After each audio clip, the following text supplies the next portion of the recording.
मैं आज बीच में होने का लाभ उठा रहा हूँ। आपने विषय को बहुत अच्छे ढंग से रख दिया है और अंत करने वाले की नैतिक जिम्मेदारी है कि वो समेटें, तो आनंदी जी इसको निभाएंगे। इसलिए मैं जो आपने वक्ता क्रम तय किया है उम्र के हिसाब से, उसका मुकदमा नहीं लड़ने जा रहा हूँ। हो सकता है मैं हार जाऊँ, 2-4 महीना जीत जाऊँगा, तो मैं विड्रॉ करके बीच में ही कंफर्टेबल हूँ। क्योंकि इस विषय को जब उठा के देखा, ये सहमत हूँ कि स्वप्निल ने इस विषय पर सहमति ली थी और मैंने कहा भी था, लेकिन जब मैं विषय के बारे में सोचने बैठा तो कहीं वो छोर नहीं मिल रहा था। मुझे लगा कि ये नजूमियों का विषय है, ज्योतिषियों का है, क्योंकि भविष्य के आंदोलन होंगे कैसे और आंदोलनों का भविष्य कैसा होगा। और इस देश में बड़ा तय करना मुश्किल है, चुनाव चल रहा है, हम कल का नहीं जानते। या मनोवैज्ञानिकों का हो सकता है, सर का याद आया, क्योंकि वो तय करें कि कल का मनुष्य कैसा सोचेगा और उससे आंदोलन जन्मेगा कि नहीं। गणित वाले तो इस बीच में बेचारे कहीं नहीं आते, निकल लेंगे। पर मुझे याद आया, मैं कह कैसे सकता हूँ। हाँ, मैंने कहा सांख्यिकी वाले कहीं आ सकते हैं, वो डाटा एनालिसिस करें, परंतु मैं ये भी नहीं कह सकता था, क्योंकि गुरुजी का ख्याल आया जो हम लोग के बीच में इतने बड़े आंदोलन करता था, आंदोलन लिए हुए टालते थे, तो हम लोग तो सिपाही के रूप में बीच में सम्मिलित हो जाते थे। तो इसलिए हमने कहा, ये भी नहीं कहा जा सकता कि खैर। तो मैंने सोचा कि चलिए विषय पर कुछ देखा ही जाएगा, कुछ बात की जाए, और बात करने के संदर्भ में की गई थी। यस, मैं सहमत हूँ कि पिछले सदी का सबसे बड़ा आंदोलन भारतीय संदर्भ में तो खासतौर से महात्मा गांधी का स्वतंत्रता आंदोलन रहा। बल्कि स्वतंत्रता आंदोलन में वो जब 1915 में आते हैं तो उन्होंने उसको ऐसा सेप दे दिया, आंदोलनों का एक कल्चर इस पूरे देश को सिखा दिया। ड्राइंग रूम के आंदोलन को जन आंदोलन में कन्वर्ट कर दिया। जनता जो कि विषयों को नहीं जान रही थी वो भी बीच में कूद गई। यद्यप बड़ी व्यंजना में बहुत तंज देते हुए गांधी जी को इसके लिए कहा गया कि उन्होंने इसको महात्मागिरी का मुद्दा बना दिया। लोग विषय को नहीं जानते, महात्मा गांधी की जय बोलते हैं, भीड़ तंत्र हो गया। जिन्ना ने खास तौर से आरोप लगाया। लेकिन फिर भी ड्राइंग रूम के आंदोलन जन आंदोलन में बदल गया, और वह जनता जो कि सचमुच विषय को नहीं समझ रही थी लेकिन गांधी को समझने लगी और गांधी को समझ रही थी, इसलिए वो इतने पर तैयार थी कि अगर गांधी से आंदोलन जन्म रहा है तो सही ही होगा। इसलिए गांधी उस आंदोलनों को समाप्त भी कर रहे थे, शुरू भी कर रहे थे, और उनसे सामाजिक संरचना में भी आ रहे थे। मैं सहमत हूँ, उन्होंने आंदोलन की एक नई शैली दी। आज़ादी के बाद 1951 में जो भूदान आंदोलन 18 अप्रैल को जन्म लिया है, उस पूरे आंदोलन की जड़ में महात्मा गांधी का आंदोलन है।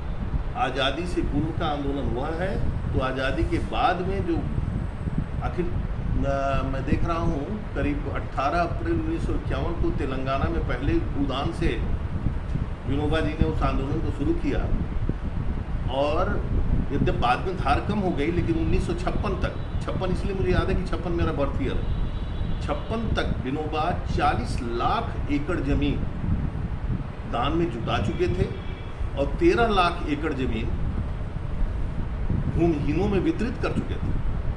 14,000 एकड़ जमीन तो हैदराबाद के निजाम ने दी।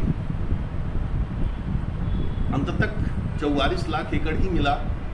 जयप्रकाश जी उसमें पिलर के रूप में थे, विनोबा थे, और हुए। आप कम ज़्यादा ज़मीनें ऊसर हैं, गंदी हैं, ये सब कह सकते हैं, परंतु मित्रों ज़रा सोचिए, 44 लाख एकड़ कम होता है क्या? 1 एकड़ ज़मीन, 1 बीघा ज़मीन, 1 बिस्सा ज़मीन किसी से उठाना और किसी को देना। लेकिन इस कॉन्सेप्ट को लेकर के विनोबा आगे चले। पीछे गांधी जी का वह जो नैतिक बल है, नैतिक आंदोलन है अधिकार, उसके लिए आंदोलन चलाने के लिए आपको गांधी जैसा होना पड़ेगा। विनोबा लगभग वैसे दिख रहे थे, उनको उनका आध्यात्मिक उत्तराधिकारी कहा गया। तो हम सब देख सकते हैं, छवि अगर प्रभावित होती है तो जेपी मूवमेंट के समय, बल्कि इंदिरा गांधी की इमरजेंसी के समय उन्होंने जब उसको अनुशासन पर्व कहा आपातकाल को, तो थोड़ी सी हमने हमारी पीढ़ी ने वो भी देखा है, उनका प्रभाव हुआ, लेकिन वो उससे जुड़े हुए। तो मैं बात ये कर रहा था कि स्वप्निल, मैं सहमत हूँ कि वह सदी में हमने गांधी के उस आंदोलन को देखा जिसने आगे पीछे के आंदोलन को प्रभावित किया, एक नई शैली दी। परंतु उससे पहले आपकी निगाह गौतम बुद्ध के आंदोलन पर क्यों नहीं जाती? क्या हम केवल राजनीतिक आंदोलनों की बात कर रहे हैं? समाज को केवल राजनीति से ही छुआ जा सकता है, दूसरे संदर्भों से नहीं।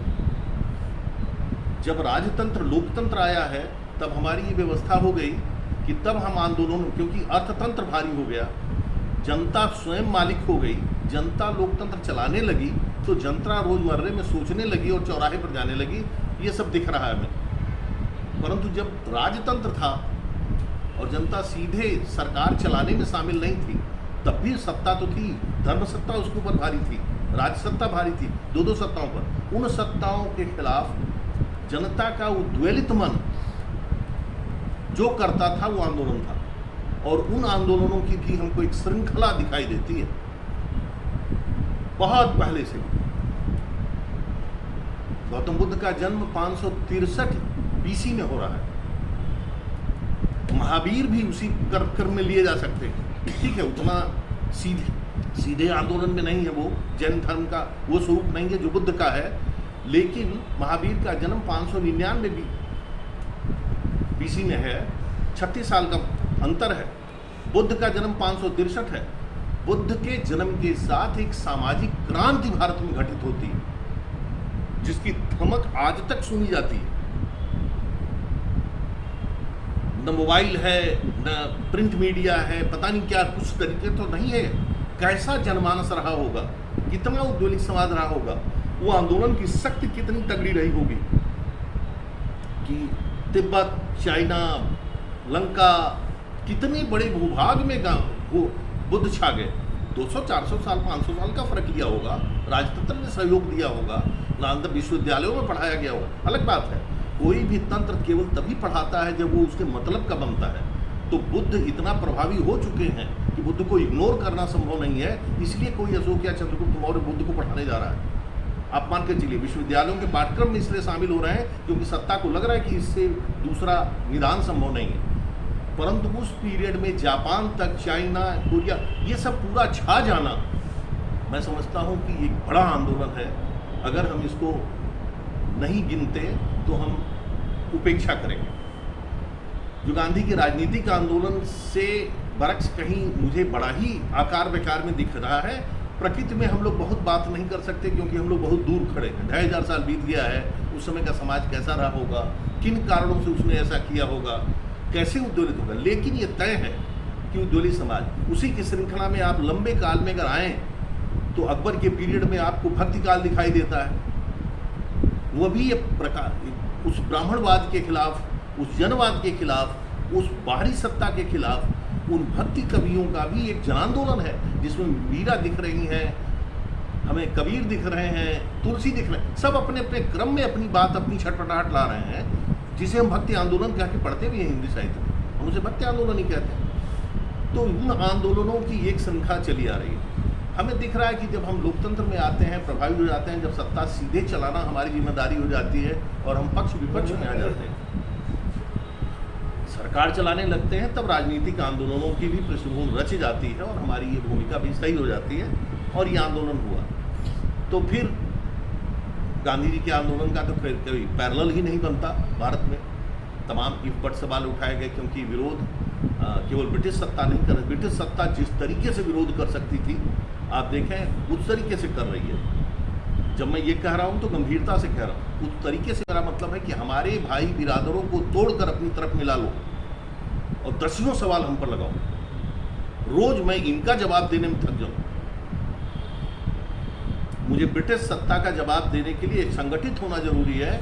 वह संगठित होने में मुझे इतनी जगह टुकड़े टुकड़े कर दो कि मैं अपने में ही जवाब देता रहूं। सारे दर्द उस समय भारत में उभर के आ गए जिनका रोज गांधी जवाब दे रहे थे। वो समस्याएं अपनी जगह जेन्युइन है, मैं ये मना नहीं कर रहा हूँ, लेकिन उभर के सब खूब लाई, और लाई नहीं लाई गई, उभारी गई। 1857 की क्रांति के बाद से ही हिंदू मुस्लिम सवाल तीखा उठाया गया, जातियों का सवाल उठाया गया, व्यवस्थाओं का सवाल उठाया गया, और तमाम उठाने वाले अपने ही लोग थे। एक तरफ अगर नागपुर का संगठन है जो एक दिन भागीदारी नहीं लेता है, तो दूसरी तरफ मुस्लिम लीग भी है जो एक दिन जेल नहीं जाती, उसमें जिन्ना भी हैं जो एक दिन जेल नहीं जाते। अंबेडकर साहब की भी नीति जेल जाने की नहीं है, तमाम लोगों की नीति केवल कांग्रेस से सवाल उठाने की है। और मैं तारीफ करता हूँ उस आंदोलनकारियों की जो कभी उनके सवाल उठाने के सवाल पर कभी प्रश्न नहीं उठाते। गांधी कभी अंबेडकर के सवाल उठाने पर सवाल नहीं उठा रहे हैं, उनको राष्ट्रद्रोही नहीं कह रहे हैं, वो स्वीकार कर रहे हैं इस बात को। लेकिन गांधी को जवाब ब्रिटिश सत्ता को ही नहीं, उनको भी देना पड़ रहा है, अंबेडकर को भी देना पड़ रहा है, जिन्ना को भी देना पड़ रहा है, रोज दे रहे हैं। तो ब्रिटिश सत्ता जो कर सकती थी उतने क्रम से कांग्रेस को कमजोर कर रही थी। इसके बावजूद वो आंदोलन चलता रहा, जनमानस में गया। अनपढ़ जनता, आपको मैंने पहले भी बताया है, जब देश आज़ाद हुआ था तो 4 करोड़ भारतीय शिक्षित थे। वो 4 करोड़ में भी पता नहीं कितने किस लायक रहे हैं, उनकी बात तो केवल शिक्षित की बात कर रहा हूँ। इस समय तो कागज पर 100 करोड़ तो हो गए। तो उन अनपढ़ लोगों को भी बता देना, छुआछूत से ग्रसित देश को बता देना, ऐसे लोगों के बीच में सामाजिक कार्यक्रम को लेके जाना जिनके लिए विवेकानंद को कहना पड़ रहा हो कि इस धर्म का, इस देश का सबसे बड़ा धर्म उसके किचन के बर्तन है, उसका सबसे बड़ा मंत्र अस्पृश्यतावाद है। विवेकानंद तक इस बात को कह रहे हैं। सारे लोग इससे परेशान हैं कि ये धर्म कितनी जड़ताओं, कितनी जकड़ताओं में जाके जुट गया है, जो केवल अपने में ही छिन्न भिन्न कर रहा है। ऐसे लोगों को संगठित करके इस सत्ता को चलाना, आंदोलन चलाना, मैं गांधी जी के आंदोलन को कमतर नहीं आंक रहा। निश्चित रूप से वो अद्भुत शैली इस देश को मिली जहां हम अपनी लड़ाई लड़े। लेकिन मैं खाली ये आपका ध्यान दिला रहा हूँ कि उससे पूर्व भी आंदोलनों की परंपरा रही है। और आंदोलन, जैसा कि स्वप्निल ने भी कहा, कई प्रकार से मनसा, वाचा, कर्मणा कई जगह घटित होते हैं। तो जो धार्मिक आंदोलन दिख रहे हैं वो भी उसी श्रृंखला में है। जेपी मूवमेंट हमारे सामने से गुजरा है। और जयप्रकाश के आंदोलन के समय मैं कक्षा 11 का छात्र था जब मुझे उनको उदय प्रताप कॉलेज में सुनने का सौभाग्य मिला। और वो यूपी कॉलेज में हम लोग को एड्रेस कर रहे थे। तो एक जनमानस में, आप जान रहे हैं, छात्रों का आंदोलन बिहार और गुजरात और इस तरीके से फैला हुआ था। जिन बच्चों ने नहीं देखा है, किताबों में पढ़ेंगे तो उन्हें पता लगेगा। हम लोग देख रहे थे, हर तरफ से छात्र आंदोलन था, जो कि जयप्रकाश जी के केंद्र में थे। सत्ता भी उसी तरीके से थी। तो जेपी ने कहा वहाँ पर कि मैं जो सवाल उठा रहा हूँ इंदिरा गांधी से उठा रहा हूँ। उदय प्रताप कॉलेज में उनके बोले गए भाषण का अंश सुना रहा हूँ आपको। उन्होंने कहा कि मैं सवाल इंदिरा गांधी से उठा रहा हूँ क्योंकि मुझे उम्मीद इंदिरा गांधी से है, इन विपक्षियों से नहीं है। ये हम लोग सन्नाटे में आ गए। वो मुखर बोलने वाले थे, हम दिख रहे थे कि पूरे आंदोलन में विपक्षी पार्टियां, तो आप जानते हैं जनसंघ होगा, ये होगा, सारी पार्टियां लगी हुई थी अपोजिशन में, और जेपी उस आंदोलन के थे। लेकिन जेपी वहाँ यूपी कॉलेज में बोल रहे हैं कि इन लोगों की विश्वसनीयता मेरी निगाह में अब तक नहीं बन पाई है। जेल में बंद होने के बाद वो विश्वसनीयता बनी है, जनता पार्टी गठन हुआ है। जब तक विपक्ष में आंदोलन चल रहा है तब तक लड़कों का आंदोलन है, जयप्रकाश को खींचकर उस आंदोलन का नेतृत्व करना पड़ रहा है। वो विपक्षियों का आंदोलन तब तक नहीं बन पाया था। तो उदय प्रताप कॉलेज में उन्होंने कहा कि मैं अभी भी इंदिरा जी से कह रहा हूँ, क्योंकि इंदिरा जी के अंदर लोकतांत्रिक संस्कार हैं, वो भटक गई हैं, वो दूसरी तरफ जा रही, लेकिन मुझे उनसे उम्मीद है, इसलिए मैं उनसे बात कर रहा हूँ, वो सुधर जाएं।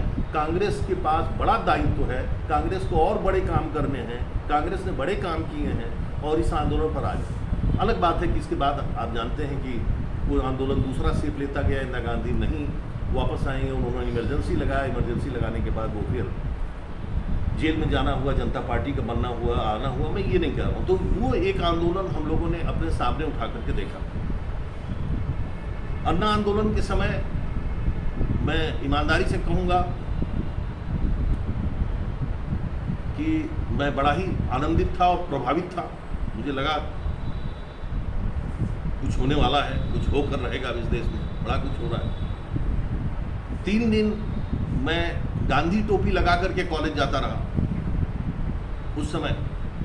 हालांकि चूंकि मेरी विचारधारा से लड़के पहले से परिचित होंगे, मैं उनके प्रश्नों के लिए तैयार था कि कोई लड़का अगर पूछेगा तो मैं बताऊंगा।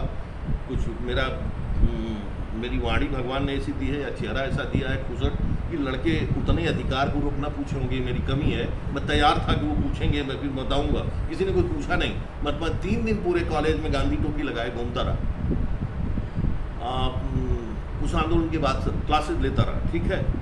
परंतु गुरुजी ने मुझसे कहा कि तुम भटक रहे हो, लेकिन किसी तीखेपन से नहीं।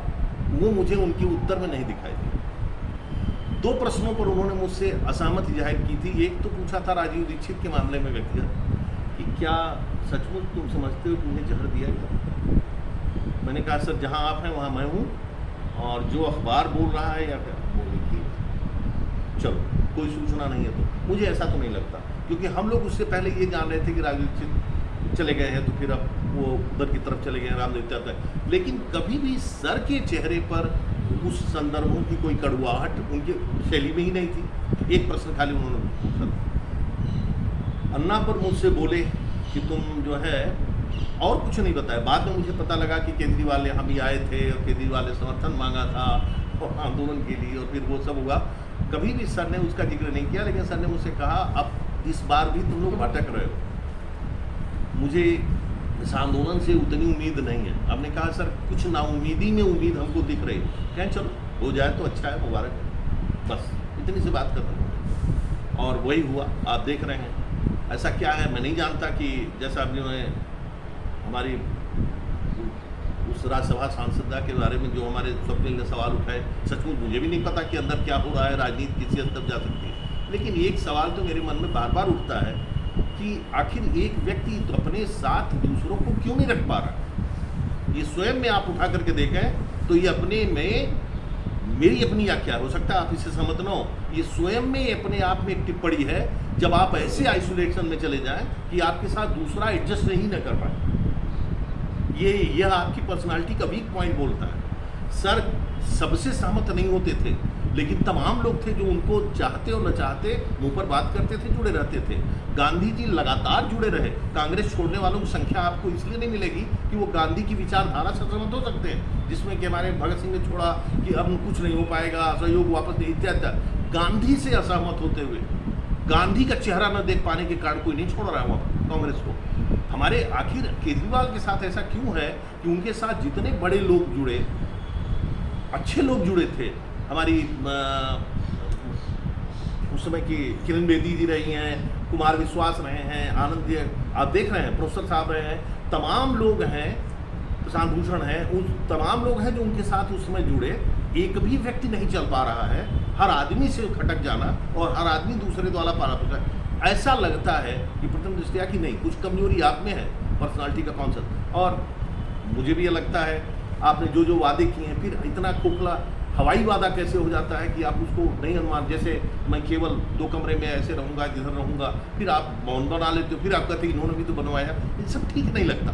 तो अब लगता है कि ये कहीं वैचारिक अस्थिरता है और खोखलापन है, लेकिन यह सत्य है कि उस समय आंदोलन के समय हम लोग गए थे। तो मैं मूल रूप से फिर आंदोलन पर आ रहा हूँ कि आंदोलनों का जन्मना शाश्वत रहेगा, क्योंकि जब तक सत्ता प्रतिष्ठान होंगे,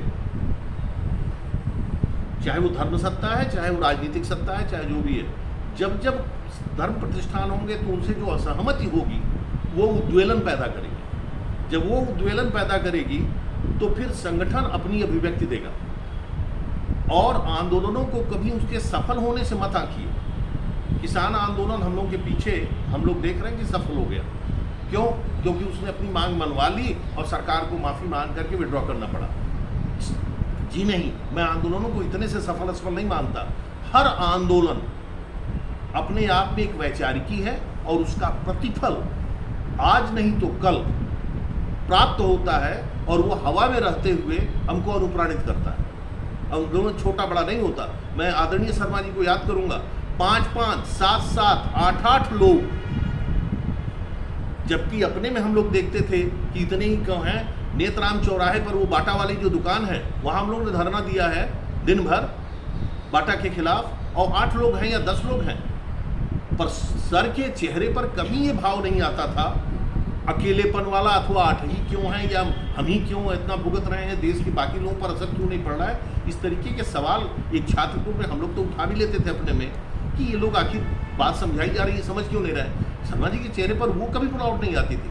वहाँ पर हमारा बैठना एक अपने आप में विषय है जो आने जाने वाले को प्रभावित कर रहा है, हमारा प्ले कार्ड, और वह हवा में है, कल न कल उसको प्रभावित करेगा और उसका परिणाम प्राप्त होगा, जिसको उन्होंने गांधी जी के गीता का ध्यान दिलाया स्वप्निल ने। जब हम उस भाव से आंदोलनों में कूदते हैं जिसमें हम फल की आकांक्षा से आंदोलन नहीं कर रहे हैं, बल्कि हम कर्म हमारा है, हमें वही करने के लिए इस समय परिस्थिति ने रखा है, इसलिए हम कर रहे हैं। परिणाम तो जो प्राप्त होना है स्वीकार है, आज नहीं तो कल प्राप्त होगा।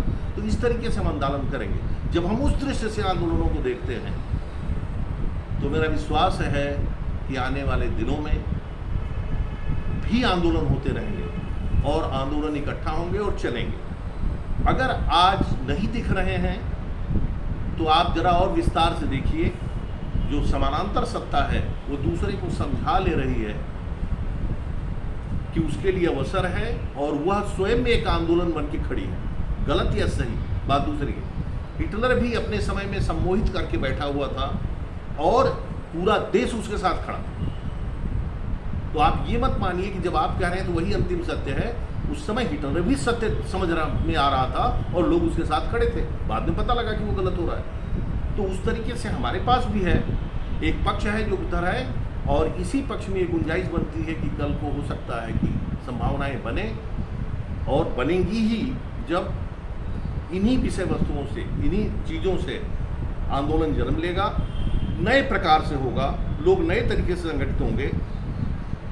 विश्वसनीयता का संकट जरूर एक महत्वपूर्ण बात होती है आंदोलन में। लोग उद्वेलित होते हैं, लोग एक प्लेटफॉर्म की तलाश करते हैं, लेकिन वह प्लेटफॉर्म जिसको खोजते हैं उसे विश्वसनीय होना चाहिए। नेतृत्व देने के लिए गांधी की जरूरत पड़ती है। उद्वेलन गांधी नहीं लाते, उद्वेलन तो वहीं पर है। 1914 में भी है, 15 में भी है। जब 1907 में सूरत अधिवेशन में जूते चप्पल चल रहे हैं तब भी लोग हैं उद्वेलित जो मिल रहे हैं। लेकिन गांधी एक लकीर देते हैं, नेतृत्व देते हैं। एक नेतृत्व देना एक रियलिटी है जो आदरणीय शर्मा जी से मिलती थी, त्रिपाठी जी से मिल रही है, मिलती है। वो व्यक्तिगत जुझारूपन से तय होती है। आनंदी जी उसमें बड़े अच्छे सेनापति के रूप में रहे हैं हमेशा। वो ज़्यादा विस्तार से उस बात पर आंदोलनों में देंगे कि उसमें अपने अनुभव भी देंगे कि कितना होगा।